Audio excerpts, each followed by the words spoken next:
So today we are going to be talking about the gross anatomy of the clavicle. Now before we start, I would like you all to understand that as a student, whenever you come across questions and you are being asked to discuss a structure in anatomy, you must make sure you get your outline, just as I've done here. You must make sure you get your outlines, and if possible, try to form your own mnemonics. This is just to help you remember in exams. So this is what I've done here. Here are my mnemonics and also my outline. So it's important you always represent any structure with diagrams. So these diagrams helps to what? Explain more on whatever structure you are talking about, and tells the examiner that yes, you actually know what you are doing. So with that, let's talk about the clavicle in its fullest. Now these are the mnemonics which I've given. If she prays fervently, blessings automatically manifest over complaints. So we are going to start with if, which is the introduction. Now what is the clavicle? So the clavicle is one of the bones of the upper limbs, and it is an S-shaped bone. So here is your clavicle, as you can see. It's an S-shaped bone that lies horizontally, and it is also known as beauty bone or collarbone. Imagine there's no clavicle around your neck region. How will you look like? It's going to be very weird. So the clavicle is an S-shaped bone that lies horizontally, and then it's also called a beauty bone or collarbone. And what does it do? It helps to support the shoulder, allowing the arms to be swung against the trunk. So that's a very good introduction you should use when talking about the clavicle. Now we are moving to what she, which is the side-to-side determination. Now how can you differentiate a right clavicle from a left clavicle? Now this is what you need to do. For you to be able to do that, you must be able to understand the features of a clavicle. Now a clavicle is made up of a shaft and two ends. Now this is the shaft represented in this diagram. Then this is the medial end, which forms 2/3 of this clavicle, and then this is the lateral end, which forms what? 1/3 of this clavicle. So you know whenever we mention medial, it means anything moving towards the midline, and when you say lateral, it means something moving away from the midline. So in my further videos, I'm going to explain more on these anatomical locations, how you can represent them or relate them to anatomical planes and sections. So let's go back. The shaft is the midline. It's a border that separates the lateral end from the medial end. So the medial end forms what? Medial 2/3 of this clavicle, while lateral end forms what? 1/3 of the clavicle. So to how do you note, or how do you tell a right clavicle from a left clavicle? The first thing that you must note that the lateral end is flattened from above downward. Just as you can see the flat area of the lateral end. Then the medial end is what? Triangular. You can see this triangular shape, and it's larger. As you can see, this is bigger than this other side. So the medial end is what? Triangular, while the lateral side is what? Flattened. That's the first. So looking at this diagram, you can see that this is what? The medial end. The medial 2/3. Here is the area of our shaft. So this is our medial end. You can see this triangular appearance here. So this is also called the medial end or sternal end. And then this is our lateral 1/3, which has what? A flattened appearance. So this is what you need to do. This is the first side determination. Then secondly, you must also note that the shaft has a very slight curvature. As you can see here, you can see this slight curvature, which tends to differentiate or tell the convexity and the concavity of the medial 2/3 and lateral 1/3 respectively. Now you can see this convexity of the medial end, you can see it here. You also see the concavity of the lateral end. So in this shaft that is looking as a border, differentiating the lateral end from the medial end and telling the curvatures of these ends. So that's the second way. And you should also know that the inferior surface of the clavicle has a longitudinal groove on its middle side. So these are the three things you should use to tell a right clavicle from a left clavicle. The third one we're talking about is the peculiarities, which represent praise here in our mnemonic. So what are the peculiarities of the clavicle from other bones? Now the first one you should know is that it's the only long bone that lies horizontally, just as it's seen on this model. You can see how the clavicle is lying horizontally on the shoulder region. So that's the first property. Secondly, it is the only bone that what ossifies from membrane. Then thirdly, it is the only bone that has what two primary centers of ossification and a secondary center of ossification. Other bones just have one. And the fourth one, it has no medullary cavity. And then lastly, it is continuously pierced by the middle supraclavicular nerve. So these are what you need to note. And you should also note that the clavicle lies subcutaneous throughout. So you should note these wonderful peculiarities of the clavicle. One is the features, which is our fervently. So what are the features? Just like I said earlier, the clavicle is made up of the shaft, which is the number one feature. So you can see it is a border that separates the acromial end from the sternal end. Note, the lateral one is also known as the acromial end, while the medial two-third is known as the sternal end. So the shaft is seen at the midline, and it's a border between the both ends. So as you can see here is the area of the shaft separating or standing as a border between the medial end and the lateral end. So that's the shaft. Then the second feature is the medial two-third. As you can see here, like we said earlier, that it has a triangular appearance, is larger. So this is from here to this area forms the medial two-third of the clavicle, formed by the shaft. And then the next feature is the lateral one-third that forms the smaller part.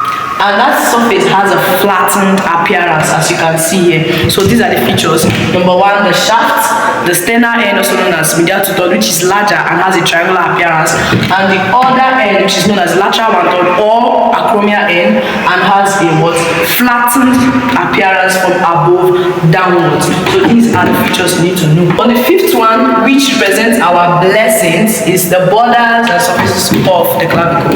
Now, the lateral end has two borders and two surfaces. So here is our lateral end or acromial end, also represented here in our model. This is the lateral end. So the lateral end has two borders and what two surfaces.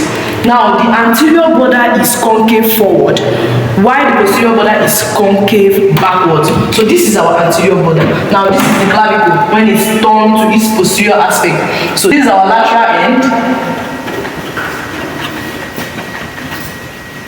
And then this is our what medial end, which forms two-third. So you can see this is the posterior border of the lateral one-third, forming what a concave backwards appearance. So the two borders on the lateral end is the anterior border, which is concave forward, and the posterior border, which is what concave backwards. Then we have two surfaces on this lateral end, superior surface and the inferior surface. So the superior surface of the lateral end, this is the superior surface of the lateral end, superior surface. This is what the inferior surface. This is our anterior border as discussed, anterior border. And then remember, this clavicle is turned to its posterior aspect, so this is our posterior border.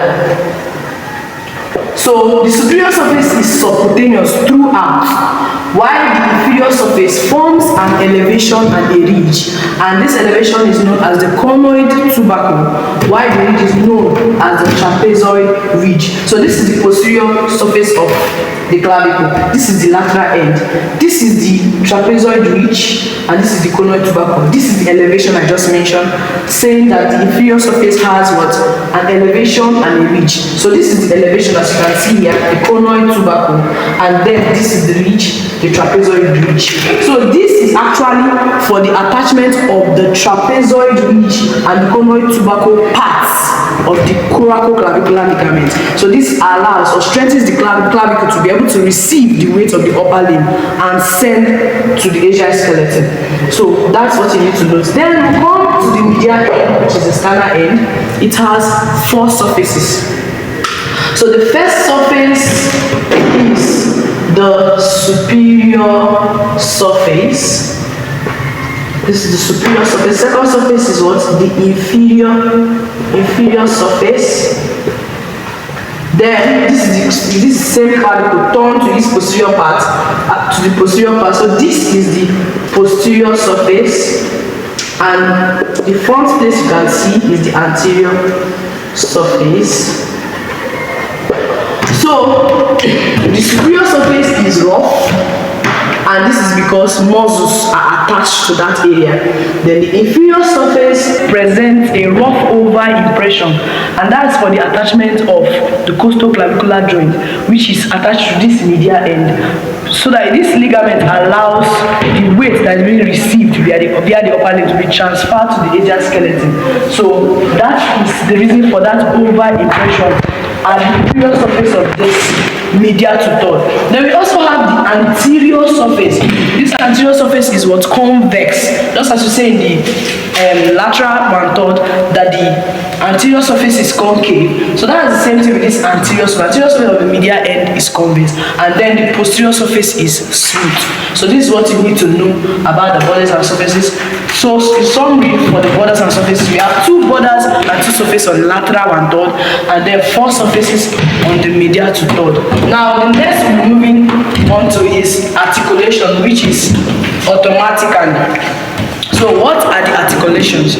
So the acromial end or lateral end articulates with the acromion of the scapula to form a joint known as the acromioclavicular joint. So I'll write it, the acromioclavicular joint. So this is from this model, you can see that this is the lateral end. Remember when I taught us how to determine the side to side effect of the clavicle. So this is the lateral end that is articulating with the coracoid, the acromion, so the acromion of the scapula. So this is the area where the acromioclavicular joint is formed. So I think you all understand the acromioclavicular joint. Then the medial end articulates with the clavicular notch of the manubrum sternum to form another joint known as the sternoclavicular joint. So as you can see here, this is the medial end that has a triangular appearance. So it's articulating with the clavicular notch of the manubrum sternum to form the word sternoclavicular joint. So I'll write it out just in case you don't understand it. So this is it, the sternoclavicular joint. Now, the inferior surface of this medial end extends to still articulate with the first costal cartilage. So as you can see, it does not just articulate with the clavicular notch of the manubrum sternum, it also articulates with the first costal cartilage. So you can see this cartilage. So the medial end forms 2 articulation. The first articulation with the clavicular notch of the manubrum sternum, and the other articulation is with the first costal cartilage. So that's what you need to understand. But the 2 main joints that are formed are the acromioclavicular joint, formed where the lateral end articulates with the acromion of the scapula, and the second one is the sternoclavicular joint, where the medial end of the clavicle articulates with the clavicular notch of the manubrum sternum. So that's what you need to understand about articulation. Then the next one we're talking about is the muscular attachment. What are the muscles that are attached to these ends? Now we go with the lateral one, or the end, that is the acromial end. The muscle attached to the anterior surface of the lateral one-third is the muscle known as the deltoid muscle. Deltoid muscle. So at this anterior, this is the anterior surface of the lateral one-third. So the deltoid muscle is attached there. This is the area where there's an attachment of the deltoid muscle, and I can also represent it here from this model. This is our lateral end. Where is the anterior surface of this lateral one-third? It's at this area. So the deltoid muscle attaches to the anterior surface of the lateral one-third of the clavicle. So that's for that. Then the second muscle that attaches to the lateral one-third of the clavicle is the trapezius muscle. So this is now the clavicle when it's turned to its posterior aspect. So at this point we have the trapezius muscle. The trapezius muscle. So trapezius muscle inserts at the posterior aspect of the lateral one-third. So this is our clavicle. Remember we said this is the anterior surface where the deltoid muscle attaches. Then at the posterior aspect, that's where there is an insertion of another muscle known as what, the trapezius muscle. So you should note that there are 2 muscles that attaches to the lateral one-third. The first one is the deltoid muscle that attaches to the anterior surface of the lateral one-third, and the second, which is the trapezius muscle, that inserts at the posterior aspect of the lateral one-third.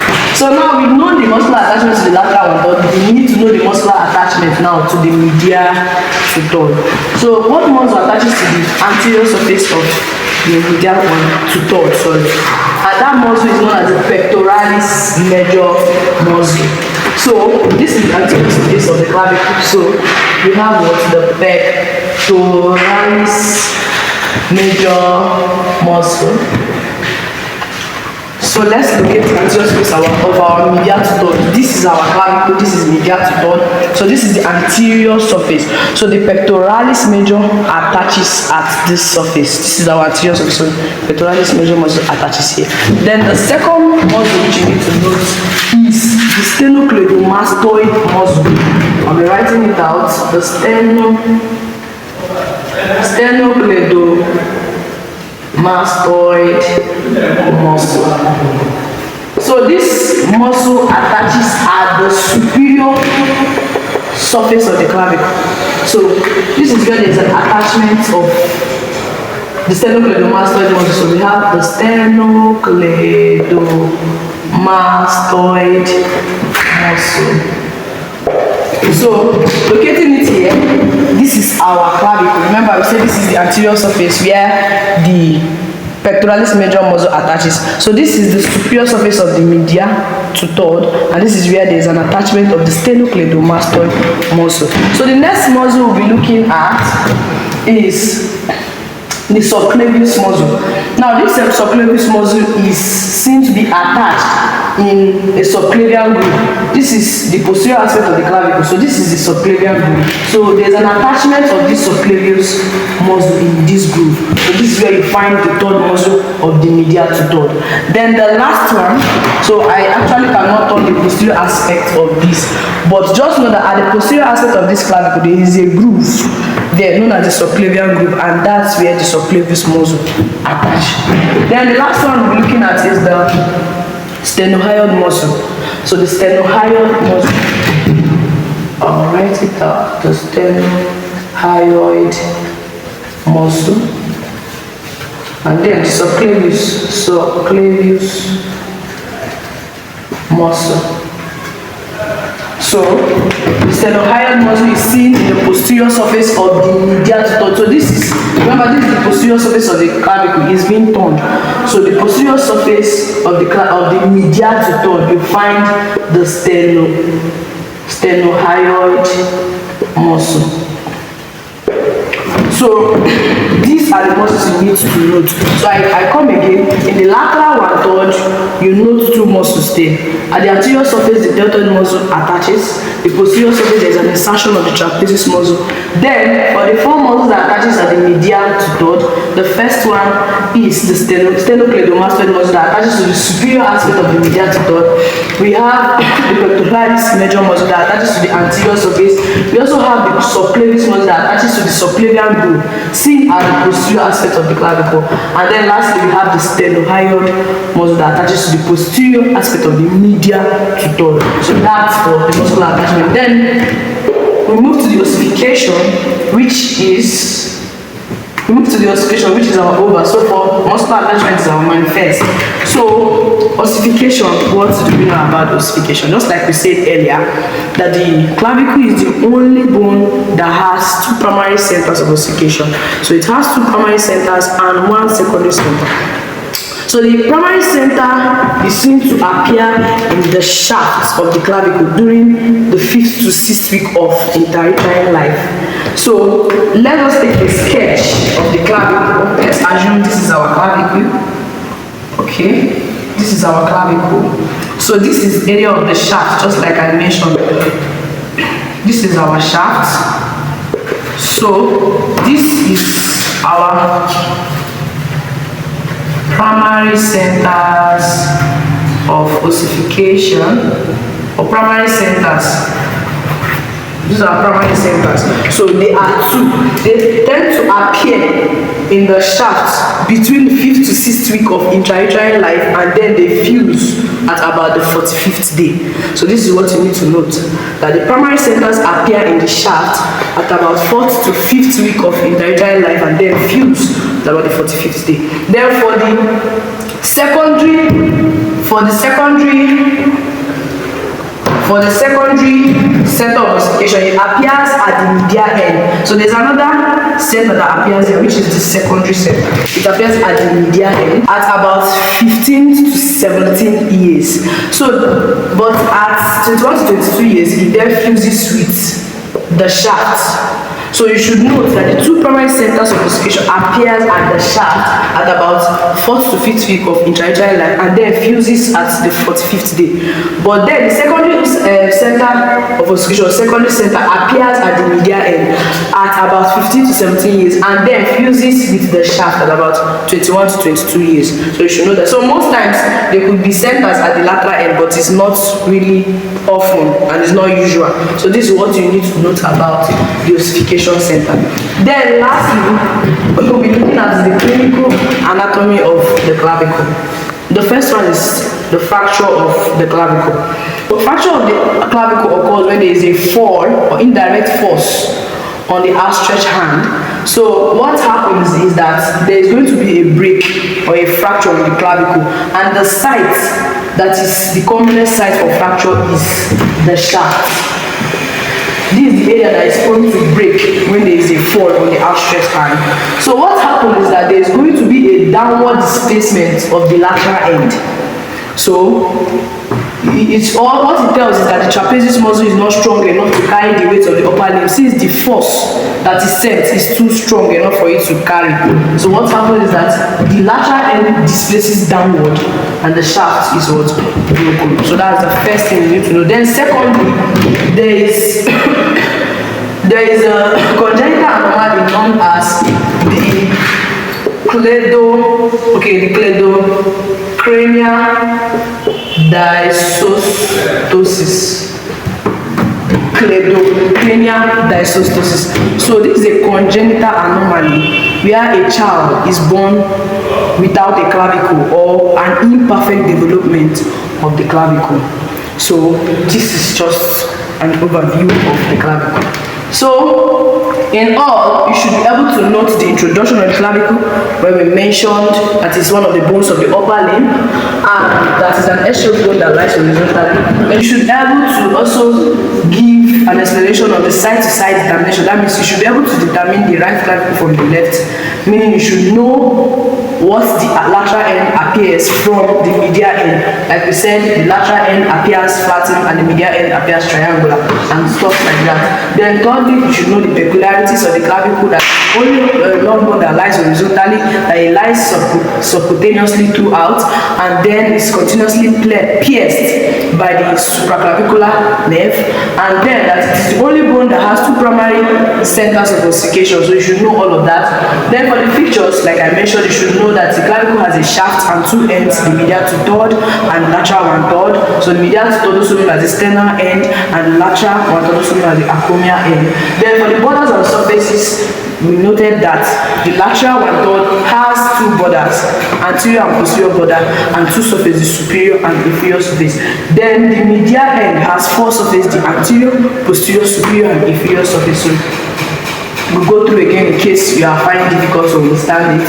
Then for the articulation, we said the medial end and lateral end articulates to form joints. So the lateral end articulates with what the acromion of the scapula, like I said here, to form the acromioclavicular joint, while the sternal end articulates with the clavicular notch of the mandible sternum to form what the sternoclavicular joint. And then the inferior aspect of that medial end articulates with the first costal cartilage. So this is what you need to know.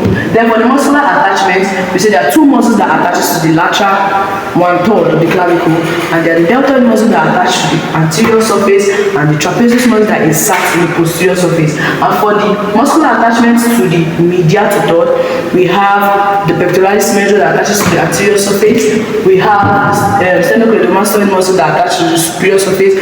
We have the subclavius muscle that is found in the subclavian groove, and then we also have the sternocleidomastoid muscle that is found at the posterior aspect of the medial tudor. Ossification, you should note that the clavicle has two primary centers of ossification found at the shaft and then a secondary center of ossification seen at the medial end.